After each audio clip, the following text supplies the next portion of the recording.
What's going on, everybody? Welcome in to Blazers Uprise Live here on a Monday. No Eric today, unfortunately. I was looking forward to hearing his thoughts on last night's game. Maybe he might be able to join us at the end of the stream, but no Eric, just a solo stream. We're going to be talking about Chauncey Billups. We're going to be talking about what a new coach could bring to this team and what their plan should be if they become the Portland Trail Blazers interim head coach and replaces Chauncey Billups. Of course, Chauncey might not get fired until the end of the season, but this is a good time for a coaching conversation on the heels of last night's 45-point blowout loss to the injury-ravaged Memphis Grizzlies. We had a really fun post-game show last night where we ranted for 2 straight hours and reacted live to Chauncey Billups' press conference, which was, I think, pretty entertaining, pretty fun. So if you haven't watched that stream, feel free to go back and rewatch that stream. But for today, we're going to have a short conversation. We're going to pick 5 games for picks against the spread, all 5 games tipping off at 5:10 p.m. Pacific time. So that's why this stream is going live a little bit later than normal, just because I like to go live as close to the games as possible so that injuries and all that are up to date. Shout out to Brendan for getting me those. And chat, hopefully you guys are having a good start to your week. Man, it was quite the night last night. It was quite the night. Cody Murray says your rants are hilarious, by the way. LOL. Good. I'm glad. Because, if this team is going to suck, at least find some comedic value in it is kind of how I approach it.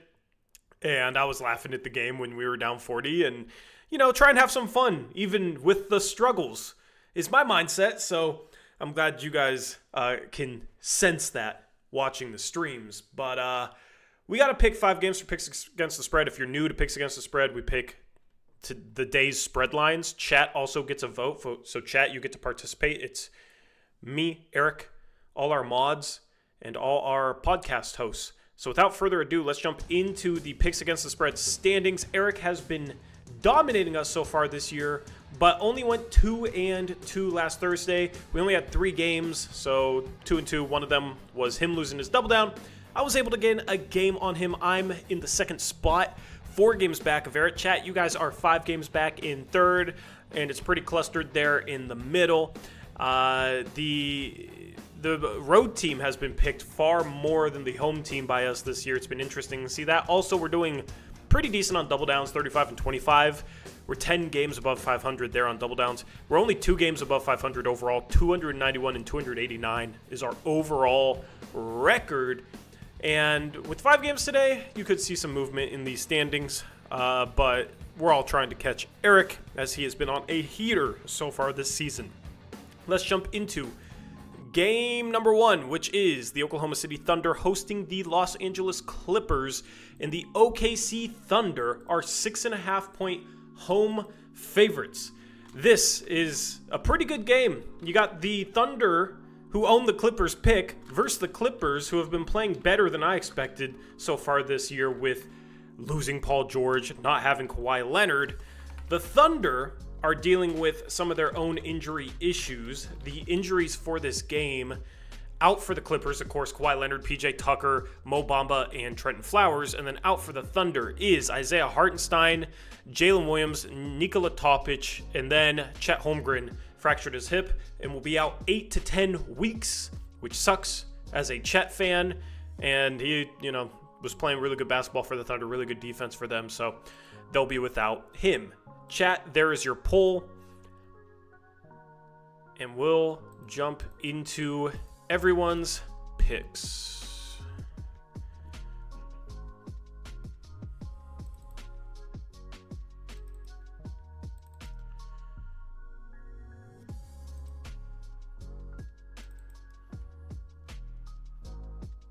All right, so for Steven, he has the Oklahoma City Thunder. Crushables had the Clippers. 503 has the Clippers as well.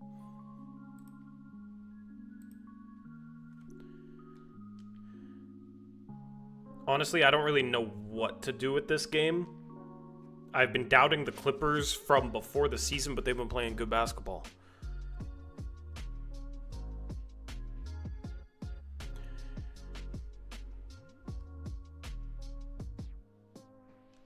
All right, so we got Thunder for Eric. We got Thunder for Jackson. We got Thunder for Arrow.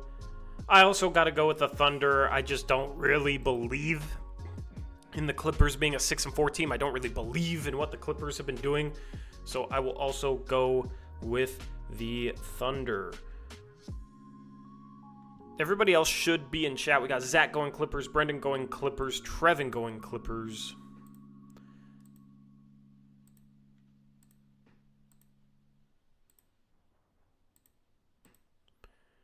We got Thunder for Connor.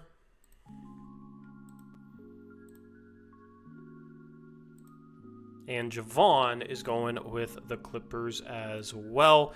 This right now is a split vote at 6-6. Chat decides it, and it's Thunder barely with 53% of the vote. By the way, if you're new to spread lines, the Thunder, to be the correct pick here, they have to win by more than 6.5. If they win by less than 6.5 or lose, then Clippers would be the right pick. So the Clippers are the team getting the points. It's 7v6 in favor of the Thunder. In game number 2, we have the New Orleans Pelicans hosting the Brooklyn Nets, who have been better this year than people expected. The Pelicans, of course, very injury ravaged. The Nets are 1.5-point road favorites. And that's because out for the Pelicans is CJ McCollum, DeJounte Murray, Zion Williamson, Herb Jones, and Jordan Hawkins. But Trey Murphy, who was recently cleared to play, he is available. And then out for the Nets is Day'Ron Sharpe, Bojan Bogdanovic, Trendon Watford, and Dorian Finney-Smith. Chat, I'll get that poll in there for you guys. Give me a second.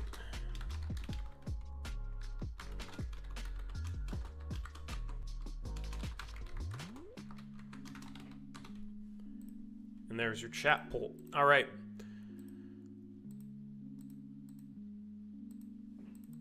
So picks for this one. Let me pull it up here.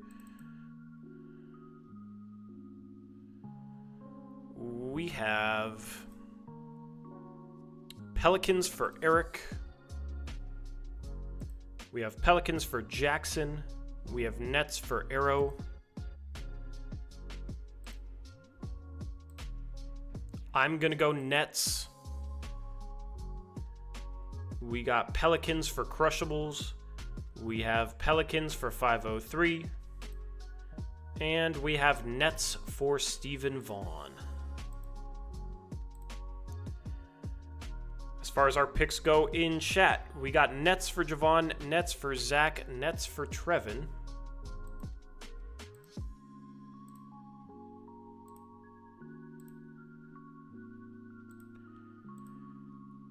And then we got Nets for Brendan, Pelicans for Connor. And chat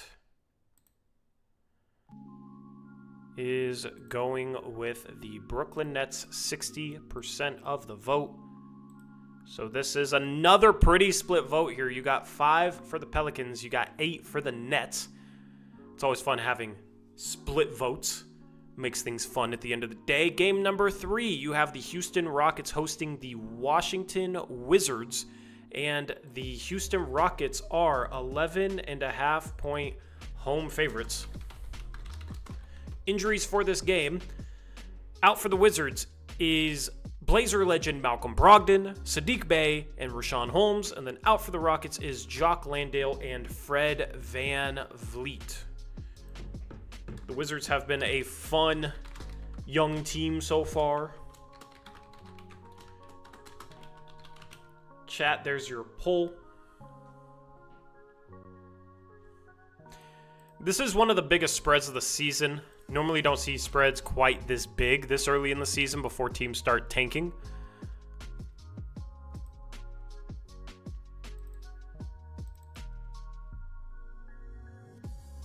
All right, so the picks for this one.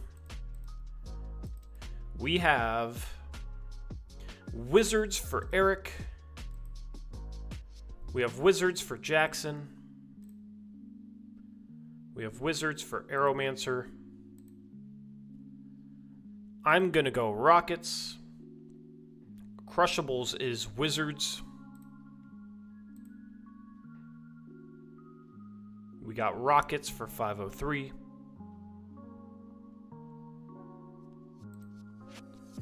We got Rockets for Steven. Picks and chats. We got Rockets for Connor and Trevin. Then we had Wizards for Zach and Brendan. Javon says Wizards in Bilal we trust. Chat is going with Wizards, 55% of the vote, so we have another 8v5 in favor of the underdog Washington Wizards. Game number 4, you have the Chicago Bulls hosting the undefeated Cleveland Cavaliers. The Cavs at 11-0 are 8.5-point road favorites. Injuries for this game: out for the Cavs is Amani Bates and Max Strus, and then out for the Bulls is Lonzo Ball, Jalen Smith. Everybody else healthy.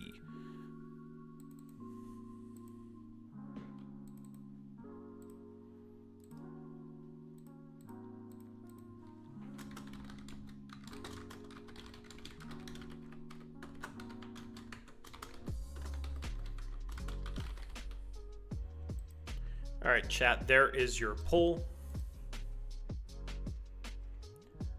We got Cavs for Jackson.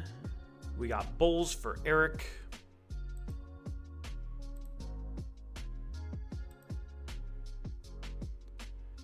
And we got Cavs for Arrow. I'm going to go with the Cavs. You got Crushables going with the Cavs.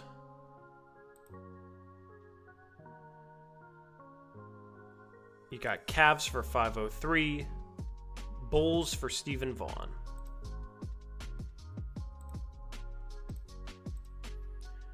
Picks in chat, we got Cavs for Zach, we got Bulls for Trevin, Javon, Connor, and Brendan. So Bulls making a comeback there.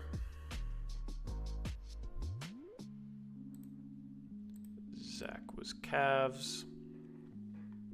So right now, this is a split vote, man. We're really splitting votes today, but chat is Cavs, and there's a good chance that this is going to be their double down, 80% of the vote. So this is a 7v6. So we got 2 7v6s, and we got 2 8v5s. Final game of the day, we got the San Antonio Spurs hosting the Sacramento Kings. The Kings are 2.5-point road favorites. Out for the Kings is Devin Carter, Orlando Robinson, and Malik Monk. Out for the Spurs is Trey Jones, Jeremy Sohan, and Malachi Branham. For some reason, it said chat disconnected, which makes no sense. Hopefully, we are okay. Chat, there's your poll.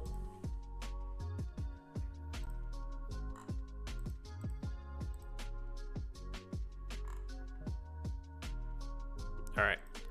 We got Zach going with the Kings.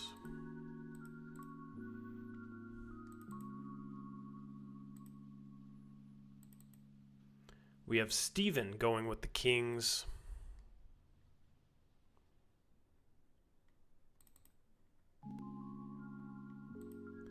We got 503 going with the Kings. We got Crushables going with the Kings. We have Jackson going Kings. Eric's going Spurs. I'll go Kings with the majority here. Aeromancer's going with the Kings. We got Javon Kings, Zach Kings, Trevin Kings.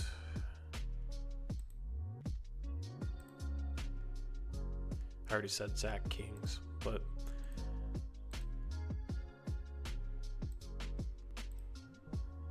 and then Brendan is going with the Spurs alongside Eric.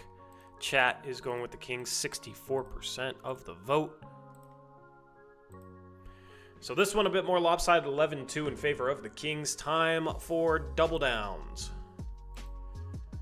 I'm not sure what I'm going to double down on yet. Chat is doubling down on the Cavaliers.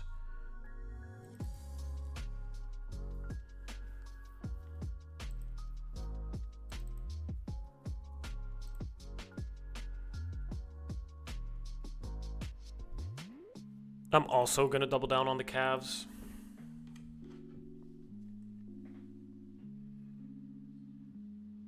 We got Wizards for Eric.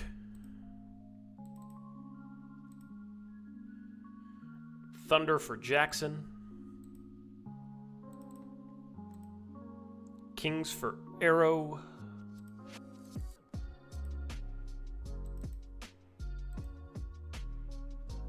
Pelicans for Crushables. Kings for 503.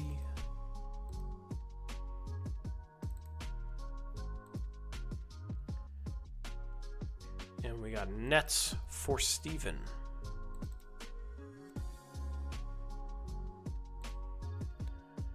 We got Wizards double down for Javon.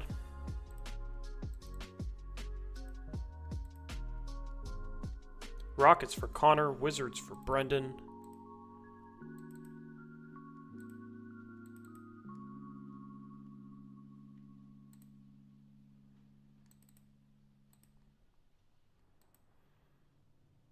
We got Nets for Zach. And Nets for Trevin. So these, in a way, are our favorite picks of the day. These are the ones we feel most confident in.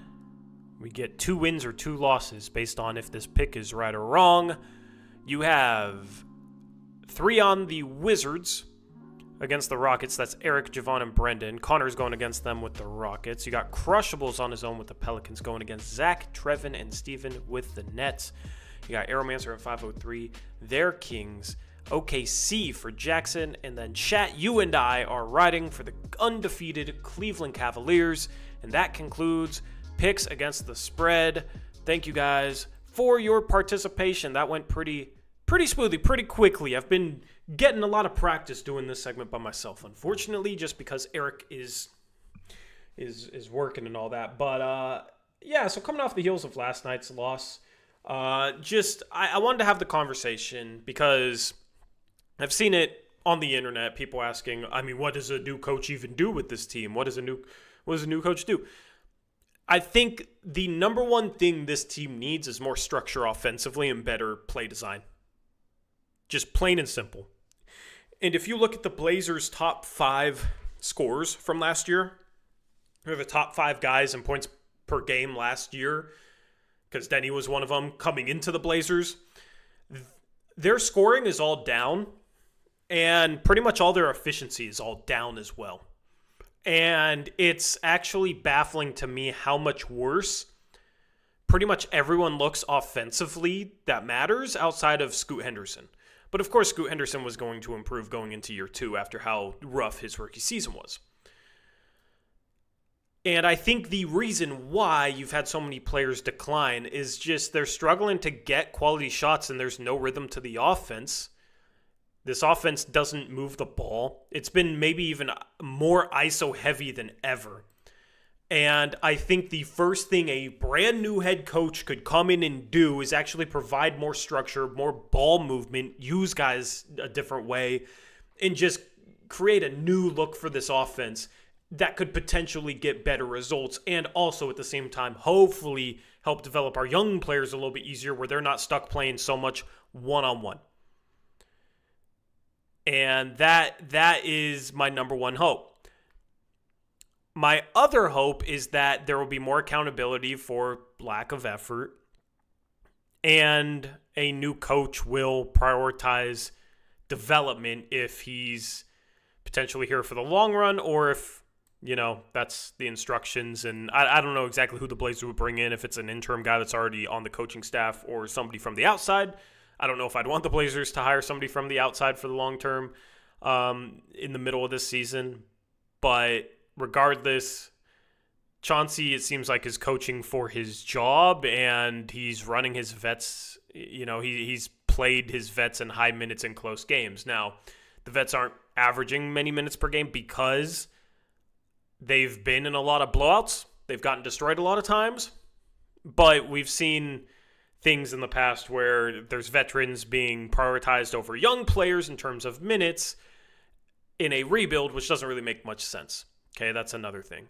And then plain and simple, I just think this team needs a new voice in the locker room. I think Chauncey's voice has worn thin, and I think Chauncey struggles to...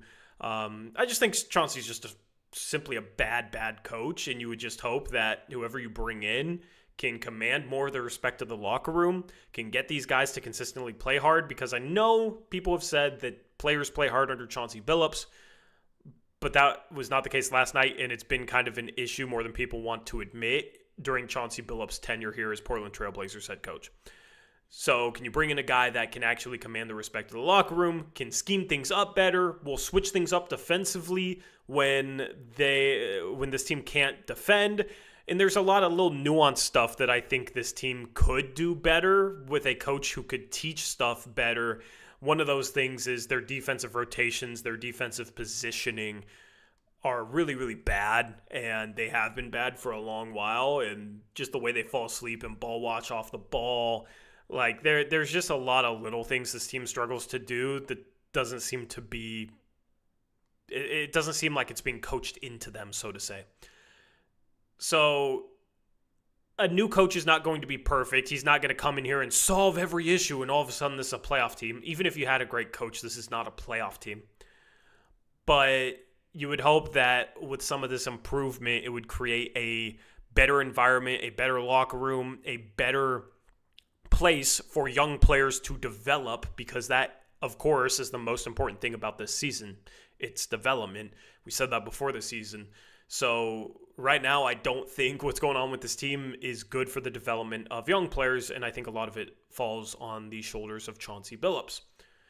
So that's why I believe Chauncey needs to be fired, and I believe they need to bring somebody in, because while you were expected to lose games, this team should be progressing or improving on a day-to-day basis. You got some young players that will improve throughout the season, and it just seems like everybody has regressed. Even veterans that are, 25, 26 years old, Anthony Simons, DeAndre Ayton, like, guys are regressing, and that's a problem. And at some point, you just need a new voice.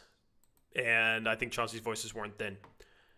So that would be my plan for a new head coach coming in to this Portland Trail Blazers locker room, trying to fix the problems for this Blazer team. Eric said, my internet came back up at 3 a.m. I'm going to torture myself by watching the Blazer game. Eric, did you watch any bit of the Blazer game yesterday? Did you watch any bit of the Blazer game yesterday? Because I was making the joke on the post-game stream. I wonder if Eric's internet went out before the game started, so he got lucky and didn't have to watch the game.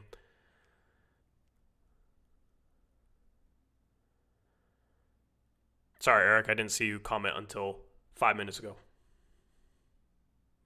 But I assume since he's going to watch the game, he did not watch it last night. Chat says, Eric, please don't. Eric, you absolutely should. Pay attention to the effort. Pay attention to Anthony Simons' effort and body language specifically. Because it's atrocious. It's atrocious. I literally couldn't do anything. No TV, no internet, no phone. Yeah, I just didn't know when it went out. So, yeah. Watch Chauncey as they're getting destroyed just look completely robotic and emotionless. Watch them stunt on us in transition.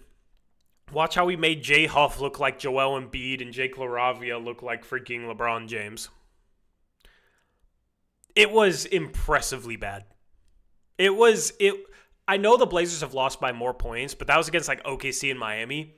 This was maybe the worst loss I've ever seen, given that they were at home against an injury-ravaged Memphis team and lost by 45.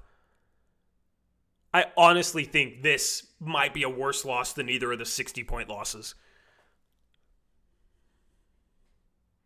Mute That Bozo says, watch it at half speed for even more fun. Well, if you just pay attention to the Blazers, you'll feel like you were watching it at half speed, man. Also, Eric, they shot 4 for 42 from 3. So, that doesn't help. But yeah, the effort was embarrassing. And Chauncey's post-game press conference was fun to listen to on the stream. I mean, this is just, it's just a bad team. But listen, I expect them to respond on Tuesday and come out and play harder. But the problem is you can't keep yo-yoing. And that's always been the problem under Chauncey is he'll have games like this. They'll bounce back and it'll be like, oh, look how they responded. Look, Chauncey got them to respond. Good coaches, you don't have to always respond to having nights where nobody wants to show up, nobody tries, and you get freaking destroyed. It's too much of nights like that, and then, oh, well, we had a meeting, and apparently there was a meeting today, or apparently practice today was more so a conversation about the elephant in the room. That's what Robert Williams said. And Tamati Kamara was quoted as speaking. Let me find the Casey Holdahl quote because I'm trying to paraphrase it, but it's hard. So Casey Holdahl had a tweet that said, sounds like practice today was as much about clearing the air after a few bad losses as it was about actual basketball. Robert Williams III referenced the elephant in the room, and Tamati Kamara talked about the importance of honesty on a family/team. Good for Kamara, man. Good for Kamara. My question is, what did the big three have to say? And I mean the big three in terms of salary, not in terms of talent. In the big three, of course, is DeAndre Ayton, Anthony Simons, and Jeremy Grant. What did they have to say? That's what I want to know. The second-year player in Tamati Kamara is quoted as saying something. I'm sure it was a much broader conversation. Maybe some of those guys said some things, but I don't know. I could just imagine having a team meeting and those three guys are just kind of like quiet and whatever and don't care. But also I'm completely making that up. I don't know. So, Matt Mobile says, what's the elephant in the room? Yeah, I would have also loved to have known the specifics of that. The elephant in the room is probably their poor effort last night. But yeah, I mean, do we expect that meeting to actually be productive or mean anything to guys that don't want to be here? This locker room, this organization is completely broken. Completely broken. This rebuild is a broken rebuild. And it's time for a new voice in the locker room. And it's time to get rid of Jeremy Grant. It's time to get rid of Anthony Simons. It's time to get rid of DeAndre Ayton. I honestly don't think Ayton was anywhere near as bad as Ant or Grant last night.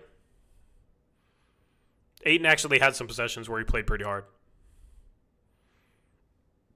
So when I add Ayton to those two guys in the context of what's happening recently, it's not necessarily to say his effort is as bad as Anthony Simons lately. But at the end of the day, he's had his effort lapses and his inconsistencies, and he's up and down, and he yo-yos as well. And that's the problem. You got too many guys where their effort is inconsistent.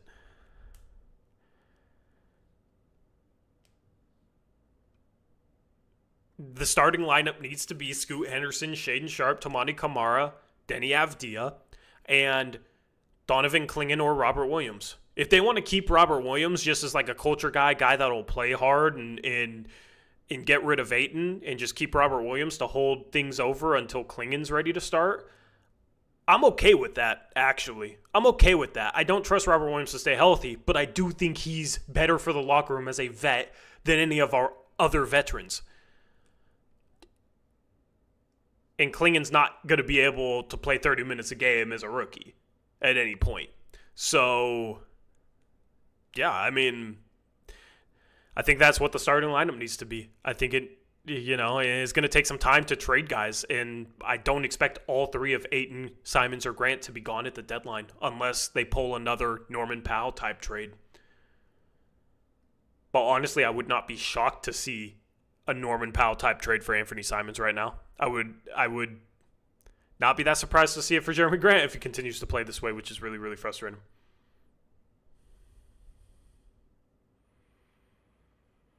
But yeah, it felt like last night kind of broke this team in a way. They were already broken, but it felt like last night was just different. It feels like they have to noticeably bounce back well from this in order to save Chauncey's job just for the rest of the season.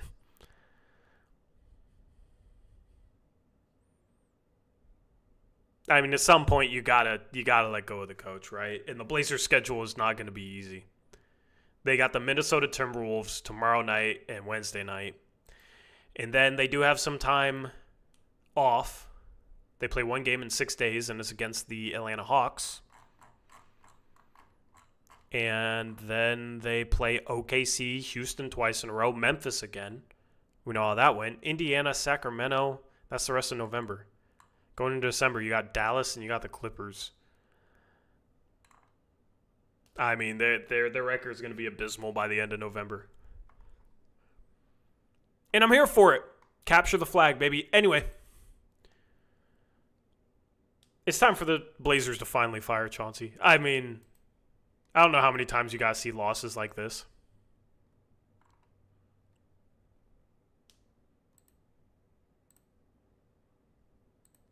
But yeah, anyway, hopefully you guys have a good rest of your day. We're going to be live again tomorrow. We're going to do our giveaway. Excuse me. We're going to do our giveaway stuff tomorrow because we didn't yesterday. So if you have a spin on the wheel, then hopefully you can be there tomorrow. And it's an NBA Cup game, so that'll be fun. We'll see. I mean, the Blazers will probably get up for an NBA Cup game against the Timberwolves. Watch them go out and win tomorrow. Wouldn't that be a Blazer thing to do? It would also be a Blazer thing to go out tomorrow and lose by 40. So, I don't know what to expect. Anyway, I'm out of here. Hopefully you guys have a good rest of your Monday evenings. Enjoy Monday Night Football. Enjoy these NBA games. And I'm out of here until next time. As always, peace out. Go Blazers!